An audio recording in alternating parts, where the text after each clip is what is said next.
What's up, YouTube? So before we get started with this video, on First Take, they're going to be talking about how the Pittsburgh Steelers got beat up by the New England Patriots. So let's see what they have to say about that.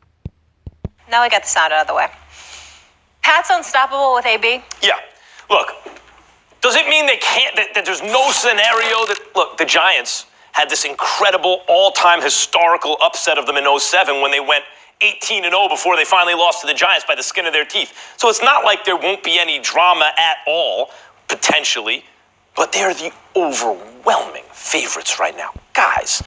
Yeah, it's great. It's so crazy how the New England Patriots are just on top again. It's like there's something going on in the universe or something to where they just seem to always, everything works out perfect for them. They work hard and all that, but it just always seems to work out for the New England Patriots. They lose Gronkowski. Oh, here comes Josh Gordon. Oh, guess what? We'll pick up AB less than 5 hours after he's cut by the Oakland Raiders. So let's continue.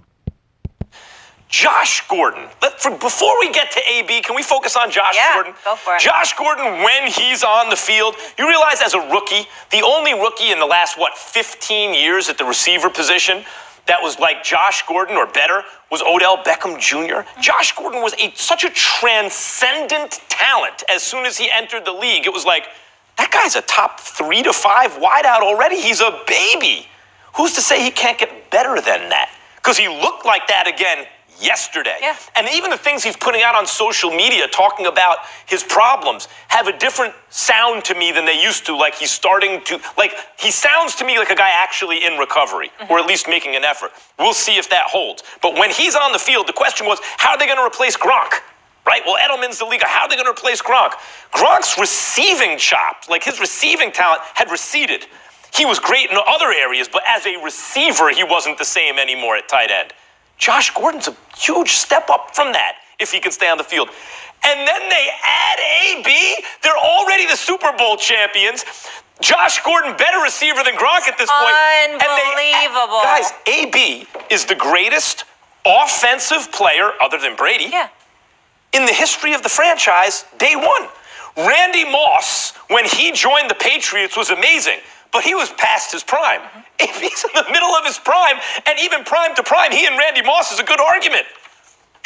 They just added the best offensive weapon they've ever had to a team that just won the Super Bowl and has a resurgent Josh Gordon. They are unstoppable. They will be. How about their running game? How about their DBs? Okay, so I wouldn't say that they're unstoppable because anybody can lose, but it doesn't look like they're going to be getting beat up by anybody anytime soon. Like I said, I don't know what it is with the New England Patriots, but things seem to always work out for them. I mean, you want to talk about a dynastic dynasty? These guys, I don't understand it. So you have a quarterback in Tom Brady. He's playing into his 40s, and he's doing excellent. He's been in 3 Super Bowls, won the last 2 of them. Or he's been in 3 Super Bowls in a row. He's won 2 out of the 3 of those. He's been 9 altogether. He has 6 Super Bowl wins. He's still playing. He's showing no signs of slowing down. He just picked up one of the best receivers in the league. And he has another receiver, one of the best receivers in the league that just came back from suspensions. I mean, it just doesn't make sense. He has one of the best coaches of all time. I don't know what it is with the New England Patriots. Did somebody sell their soul somewhere earlier before the New England Patriots started winning, or something happened? To have one team be so lucky and to have everything going for them. I know they work hard, but there's something going on in the universe that keeps the New England Patriots putting in work and steady, keep winning and steady doing whatever they do. It just doesn't make sense. Like I said, somebody sold their soul somewhere. Someone gave up their firstborn child, or something happened in this universe to allow these guys to consistently have it work out for them. It just doesn't make sense. And like I said, I wouldn't be surprised if there's an investigation by the NFL, because how the heck did the New England Patriots pick up Antonio Brown, arguably the best receiver in the league today, within 5 hours of him being cut by the Oakland Raiders? It just doesn't make sense. So let's continue. Unreal. How about the fact that they just did that to Pittsburgh? Yeah. They can make a mockery of your defensive game plan, although Pittsburgh did a pretty good job of doing that themselves. Stephen A., you add AB to this mix, they're unstoppable. Well, you know what? The sky is blue. I'll answer that question, too. That's obvious. I mean, there's nothing to talk about here. The Patriots are clearly the team to beat in terms of that. There is no denying that. And an AB to the crew is a given. Why am I responding and starting off this show that way, ladies and gentlemen? Because my focus is not on that. My focus is on the Pittsburgh Steelers. You know, to measure my disgust, I mean, the combination of AB, Antonio Brown, and what happened this weekend, and the Steelers, I almost didn't want to come to work today because I'm scared of what I'm going to say on the air. I'm telling you right now, I'm scared. I'm really, really scared. So I'm going to take a deep breath before I go into any soliloquy or diatribe because I'm scared of what's going to come out of my mouth with how disgusted I am. But since we starting off the show with the Patriots-Steelers game, let me get into the Steelers. Max Kellerman, AB wasn't there last night. And even if he were there last night, he don't play defense.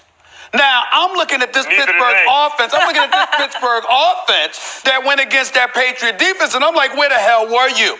Big Ben Roethlisberger, all this noise that took place in the offseason, the first time we really see you against Brady, who's going to be a first ballot Hall of Famer, I understand you're not him, but damn, can you at least show that you belong in the same state? Could you at least do that? I mean, after all, there was a Pittsburgh Steelers sighting. Supposedly, y'all showed up at Foxborough, and you had to take a plane ride there for crying out loud. I mean, damn, Big Ben, could you act like a Hall of Fame quarterback yourself? I mean, it's just straight garbage, missing throws all night long. Then you got Juju Smith-Schuster. You're number one. We all recognize he's the number one, but Antonio Brown is no longer there. Okay? G.O. talked about this with us on Friday, that it was going to be a different deal. It's going to be a... Okay, so I just have to interrupt Molly. So, you know, it doesn't look good that the Pittsburgh Steelers got beat up the way they did by the New England Patriots, but at this point, you know, it's the New England Patriots with Tom Brady and all the weapons that he has and all the magic that they have going on with the dynasty that they have and Bill Belichick. I'm just not surprised. I'm not shocked that they got beat up by the New England Patriots. Now, do I expect a little bit more from Ben Roethlisberger? Yes. But, I mean, what do you really expect? They lost Antonio Brown. They lost LeVeon Bell, arguably two of the best players at their positions. So, I mean, I'm not that surprised that they lost. And you kind of expect it, losing two key weapons like that. But, you know, saying, again, you lost those two weapons that hurt majorly. And then you go play against the defending Super Bowl champions and the New England Patriots. Yeah, that's not a good setup for one team to, it's not an even setup, okay? One team's going to get demolished, another team is going to be absolutely great. So I'm not surprised. So let's continue. Different deal. Why? Because you don't have the AB as a security blanket. You're the number one dude. And I blame you because I was on that tip. Damn it. I need to see it. And then I let you soften me up because you kept talking about Juju being the number one. And I'm not saying that he's not, but I needed to see that on Sunday night against the reigning, defending Super Bowl champions. They brought out champions from guys from each Super Bowl championship. Gronk spiked the ball in the end zone. Robin Kraft just chilling. I mean, everything was going on. I mean, this is before the game. Stephen A., this is before the game. You want to talk Steelers? Hold on. This ain't on Juju. No, listen, I'm not saying this. Did I say that? I started with Ben. I spoke to Juju. Then there's James. Even though I know his name, I'm looking it up again because I want to double check. 10 rushes for 28 yards, an average of 2.1 yards a carry. This is after taking over for LeVeon Bell, teases us into believing that you ready for that, and then suddenly you stink up the joint. I'm just sitting there going like this. Damn. I mean, you just can't beat this team in Foxborough. You were 0-5 coming in. You're probably 0-6 now in the Bill Belichick era. Well, they did beat them last year. No, I'm saying this year. But I'm just saying, my God. Why are you on the players?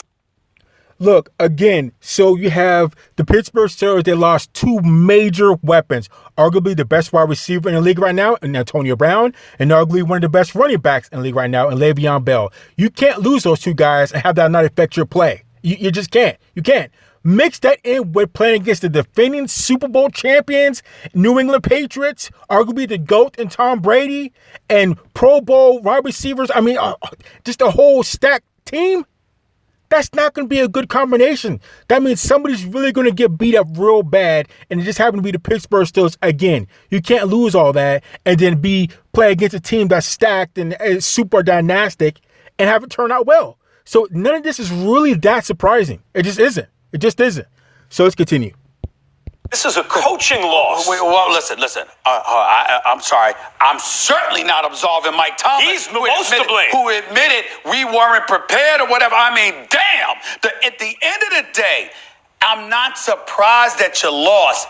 But I'll make you happy. I'll bring up an old boxing analogy. You know, we saw Trinidad beat people, okay?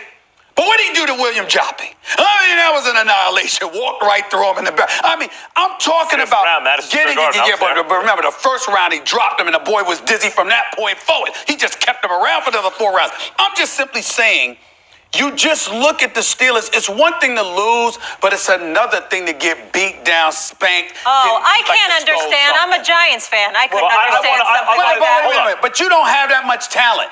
The Steelers do. Stay right there. Stay right there. The problem here, look, you know, my favorite coach is Mike Tomlin. If I were a player, I'd want to play for Mike Tomlin. But he got undressed, exposed by Bill Belichick. That was a coaching. Yeah, but like I said, if you lose LeVeon Bell and you lose Antonio Brown, what are you really expecting? And then you play against arguably the GOAT Tom Brady and the New England Patriots? Well, I mean, what do you really expect? What did you think was going to happen? What did you think was going to happen? So let's continue. Mismatch, and the shame of it was talking to Damian Woody before the show. The shame of it. Mike Tomlin was a defensive coordinator. What? That was not a coordinated defense. That was a defense coordinated to get